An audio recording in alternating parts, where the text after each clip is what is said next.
Hey everyone, today we're back with another video, the round 18 review. Taking about a 3-week hiatus. Should have uploaded, but it's alright. Circumstances prohibited me, but it's alright. Not really, but yeah, we're back. To close out the season. Actually, I didn't even go over that. But yeah, how we went this week, 2,320. I thought my score would actually be a little bit better than that. But I guess not. I did play with 3 rookies on the field this week, which you'll see why in a moment. But yeah, 32,000 about for the round, 20,000 for the season. We've just been basically holding this rank for the last 5 rounds. We do have 5 trades left, 1 upgrade to go, which we will do this week. But yeah, I mean, you'll see what this team's looking like. So yeah, basically you see Aaron Hall on the bench, same as Clayton Oliver, who a lot of people would have had out. And I did trade in Aaron Hall the week he got injured against Geelong. He actually looked on though. He played like 5 minutes. He was on like 15 points or something. I probably would have scored like a 150 plus, but not to be. But that's all right. Anyway, though, Jack Sinclair 133 was electric playing against the Bulldogs on the Friday night. Yeah, it was really good. He's been carrying on some great form, just about D1. James Sicily was going really well early in the season, but he probably held a bit in his form the last bit, so he hasn't been as good as Jack Sinclair, who, yeah, probably is going to be D1 now, I would say. Unless maybe like Tom Stewart, but he's out anyway for a few more rounds, I think. Or, yeah. Doherty, Hewitt were alright against Geelong. But yeah, Carlton just didn't play that well as a team. Jaden Short was alright. I mean, yeah, not too good, but 100. His average has come down, definitely. Same as Jack Crisp. They were both averaging like 105 probably like 5-6 rounds ago. Now they're at about the 100 mark, so not too good. Jacob Ware, he played well. 77, good to see. I didn't think he'd get up to maybe like 250, 260k when I traded him in. I thought he would get to like, 250, 260, but for him to get to 300 is actually pretty good. And yeah, Buku Kam is 58. He played really well, I thought. Probably he should have got a bit more than 58, probably like a 70, 75. But yeah, he should be good defensive cover for the rest of the season. And then yeah, Rory Laird, he was just put in a gigantic effort against Collingwood. Just 20 tackles. That was amazing to watch. Just in under all day. And yeah, played really well. Tuke Miller, 110. Alright from him. Lockie Neal, 121, alright from him. Both probably average games. Same as... Jack McRae was actually alright. Playing better definitely last few weeks than what he was like 5 rounds before that. But yeah, Sam Walsh was good. Just high work rate. Paddy Cripps, 84. That's actually really disappointing. He as a pick has been disappointing. We might be able to luxury trade him out next week. But yeah, like I said, we're going to use 2 trades this week to upgrade. Connor McDonald, 71. He's actually been really good though the past 3 weeks or something. And to get to around 260k did not look like he was going to get to this much 10 rounds ago. So yeah, he's actually not too bad of a price to trade him out now. Carmichael, is it Josh Carmichael? I think. Yeah. 56. He had 24 touches, 24 kicks. The distribution between his AFL Fantasy and SuperCoach scores was like 50. I'm pretty sure he turned up in AFL Fantasy. And yeah, 56 in SuperCoach because he had like 8 clangers or something. Just kept handing the ball over. But, sometimes players I feel like are pressed unluckily against or recorded unluckily for clangers. I feel like they don't even kick the ball or turn the ball over that bad, and yet they get a clanger recorded against them. But, it is what it is. It just shows the difference between the 2 formats, Fantasy and Supercoach. But yeah, Clary didn't play, should come back this week. I know he was pressing for last week. He did not want to break his streak of like 100 games or whatever in a row. Did not want to break that, but too bad for him, he did. But yeah, and then Darcy Cameron, 78. Jared Witt's also 78. Both did not have their best games, definitely. Both were definitely below what they've been doing. But yeah, hopefully they can go back to their tons this week. Because yeah, I think I might be holding Darcy Cameron the whole season. I know Max Gorn didn't score that well. I don't know if I want to go Sean Darcy. Because we do have a few kind of suspect players on the injury front. So I don't really want to take that big of a risk on Sean Darcy, even though it's only like 4 rounds. But yeah, or 5 rounds. But yeah, Teague did not play. Bontempelli, 181. Yeah, played probably best game of the year of any player in the competition.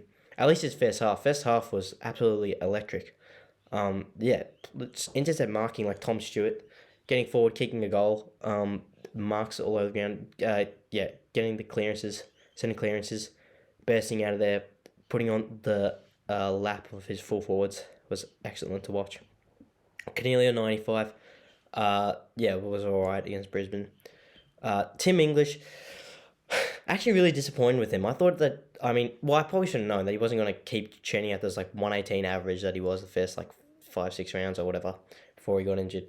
But yeah, he's been really disappointing for me. He's probably only averaged like 95, and I've had him for quite a while. I've held him through injuries maybe twice or 2 weeks or something. I don't know. Just, I mean, it's probably a bad trade by me in reality.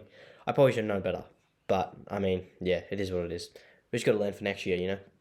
And same as Dunkley. Oh, well, I know. 80 from Dunkley's alright. 106 average. I've owned the whole season, like most people, obviously. So, yeah, so he's been good this season. Yeah. And then, yeah, Liam Baker, 61. I mean, we traded him in probably 3 rounds ago because he was actually putting in some really great form, if you want to see. Look at this stretch from about this Essendon game or even Hawthorn game to Geelong. That was a really good stretch. He's probably averaging like 105 there or something like that. So, yeah, and then 3 rounds since I've had him, or yeah, since the West Coast game, has not been good. 3 round average of 73. So, yeah, I mean, just me luck, you know, to go that bad, but it's alright. He does have forward defensive ability, swing. But yeah, I kind of was trying to trade in a pod, trying to salvage some sort of a season. Because really, I mean, yeah, we haven't been able to do much. I mean, 3 rookies at this stage of the season on field has hurt, which we should hopefully have a full premium team this week. Depends on if Aaron Hall plays or if anyone else gets injured of my premiums, but we'll see. And then yeah, Isaac Heaney, 104, was good. Obviously, he hasn't been anywhere near as good since he was the first 5 rounds, which I think I traded him in this Hawthorn game. Basically, from that round on, he's been kind of subpar, to be honest. But at least he's not doing these 59-67 for the last 2 rounds. That's been a bit better. Judson Clark, we do have, yeah, on the bench. Did not play, same as Callow. But anyway, yeah, like I said, we're going to do 2 trades to complete the team. And it is going to be Jacob Ware and Connor McDonald. 2 guys, yeah, who've been playing really well recently. But they've done their job. And we are going... a guy who we had early in the season got injured, and now he's back. Jack Steele. He's been playing pretty well recently. So yeah, I think it's a worthy trade. And then next, we're just going a bottom 102k rookie, selected in the mid-season draft. Oh, if we go lowest price, Callan Dawson. Yeah, well, I mean, he was listed as an emergency for North Melbourne on the weekend, so he's close to getting a game. And I mean, really, we can pick any of these guys. It shouldn't matter too much. At least if we've got Buku Karmas as cover, it should be all right if we've got one non-playing player. But I mean, preferably we'll have 2, I guess. But yeah, so these will be those trades to finish out the team premium wise. So just subbing off everyone on. And yeah, we did take that Roy-led captaincy score, which is really good to captain him. But yeah. And then, yeah. Okay, so this week how we'll line up. James Cheetahs, we had him before he got his game. I think we traded him in maybe like 3 or 4 rounds before that. Good to see him get a game. Because that week that he did get a game was the week I had like 17 players. So it was really lucky that he played that week because I managed to get, 21 players on field. And he got that game that week, so I had 22. So I was actually really lucky. But yeah. Obviously, it probably didn't even really matter in the end, though, because he only got 26, which is, like, not much. So yeah, so captaincy-wise, who are we thinking? Clary against Western Bulldogs. He should be alright after that hand injury, thumb, I think. I don't think that'll be lingering too much over him. But I mean, Western Bulldogs could be a hard matchup in the midfield, especially. I know Collingwood will leak a lot of points to midfielders, but we don't have any yet. One from Essendon. Jack Steele, getting him straight up against West Coast could be good, but that would be into a captaincy. Sam Walsh against GWS, they might go somewhat defensive on him, but maybe not. Yeah, might just be Roy led again, just given the form that he's been in. Into Probably not a Bont or anything. I would like maybe Hawthorn or North Melbourne, but we don't really have any good premiums. I mean, if Aaron Hall gets named, he could be a vice captaincy option, but that's a little risky. We probably can't take those risks, given where we are. So we'll probably just go Rory Laird into, maybe Clayton Oliver. Obviously, who's been absolutely enormous recently. 722k is like, and yeah, you just look at the scores. Jeez, like 176, 178 this season, 168. Jeez, 130 average. It's been insane. But yeah, so yeah, if we look at basically what I want to get out of the season, because obviously we don't have that good a rank, 20k. Yeah, very much below what I expected to be this season for a number of reasons, I would imagine. But yeah, next season we're obviously going to try to push up back into the top 1,000, top 500, top 200, top 100. I have been there before, so I guess I know somewhat what to do. But no, I mean, I know how to play the game. Probably, I think two big reasons why I haven't been as good this season. Number one, I haven't watched as many games as you probably need to. You probably really need to watch, I reckon, minimum 6 or 7 games around to really be good at SuperCoach. At least like a half of each game of those 6 or 7 games, which I probably haven't done, at least for stretches of the season. Some rounds I have, definitely, but not for enough of it. And probably need to listen to other opinions. Like, obviously, there's a breadth of channels on SuperCoach, on YouTube, that do SuperCoach videos and stuff. Like, you probably should really listen to a lot of them. Or, no, you don't have to, obviously. But, I mean, I think it's good to listen to other people's opinions. Even if you don't obviously follow their advice. Like, you definitely don't have to. Definitely make your own decisions. But I think just listening to them is so beneficial. And even like this podcast, Supercoach people that do podcasts and stuff, listening to those can be good and stuff. Which I did a lot in the past, but just haven't really this year. And yeah, if we take a look back at my history, not that this is the last video of the season or whatever, but if we do, in 2018, or 2020, when I came 56th, like I did a lot of that. I listened to a lot of that. I watched a lot of other YouTube videos, other podcasts. And yeah, I watched like nearly every game that season, if we're being frank, which I've been nothing close to this season.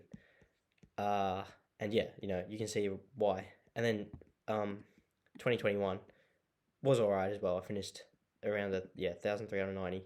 I was getting pretty high ranks in the season, like 500. Got back to 500-ish rank, but yeah, haven't been anywhere close to that this season. Really, my highest rank was 3,122. And I mean, to be honest, it would probably be a bit of a miracle at this point if we get to top 10k. But yeah, I think those are really my downfalls. We're still going to obviously play out the season. Hopefully we can go our best because, we're just playing for pride at this point. We're so far behind the 8 ball, but it is what it is. So yeah, I think that's basically it. But yeah, that's a round 18 review. Heading into round 19 this week. Should be good. I am excited to keep watching it. I was at the Gold Coast Richmond game a couple of weeks ago when Noah Anderson kicked the goal after the siren. Just if anyone wanted to know. Great to watch that one.